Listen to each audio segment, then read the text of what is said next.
Supreme court article 63A जी तशरीह लाइ सदारती reference से महफूज़ कयल फ़ैसिलो ॿुधाए छॾियो। अदालत तहरीक इंसाफ़ जी दरख़्वास्त रद्द कंदे पार्टी तब्दील कंदड़ मेंबरनि वारो मामिलो कानून साज़ी लाइ पार्लियामेंट ॾांहुं उमाणे छॾियो।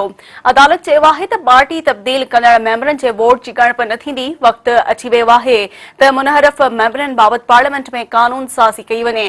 सुप्रीम कोर्ट में आर्टिकल 63A जी तशरीह ऐं तहरीक इंसाफ़ तरफ़ां पार्टी तब्दील कंदड़ मेंबरनि जी ताहयात नाअहली लाइ दाख़िल करायल दरख़्वास्त ते ॿुधणी थी।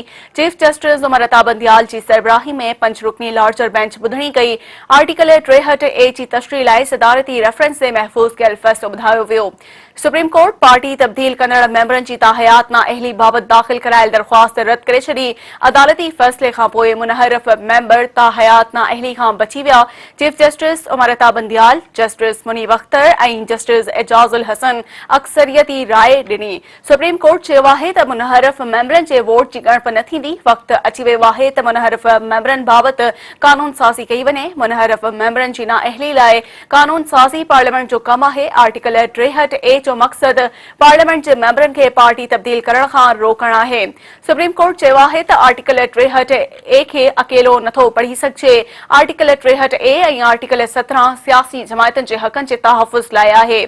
सियासी जमायतुनि में इस्तेहकाम लाज़मी आहे। सियासी जमायतुनि में अदम इस्तेहकाम पार्लियामानी निज़ाम जमहूरियत जे ख़िलाफ़ आहे। ॿुधणी दौरान चीफ जस्टिस उमर अता बंदियाल बाबर अहवान ते सख़्त कावड़ जो इज़हार कंदे चयो त जॾहिं चीफ जस्टिस ॻाल्हाए रहियो हुजे त ख़ामोश रहो, अदालत में मुदाख़लत न कयो। बाबर अहवान चयो त हिते पाकिस्तान जी सभ खां वॾी जमायत ऐं सदर जी नुमाइंदगी करे रहियो आहियां, मूंखे ॿुधो वञे। चीफ जस्टिस बाबर अहवान सां मुख़ातिब थींदे चयो त अदालत जे अॻियां बीह न ॻाल्हायो त वॾी पार्टी या नंढी, असां आइन खे ॾिसी फ़ैसिला कंदा आहियूं। अदालत जे साम्हूं सभु बराबरि आहिनि। जंहिं करे कुझु चवणो आहे त असांखे लिखी ॾियो या 2 मिंट ॾियूं था, तव्हां पंहिंजी ॻाल्हि मुकमल कयो।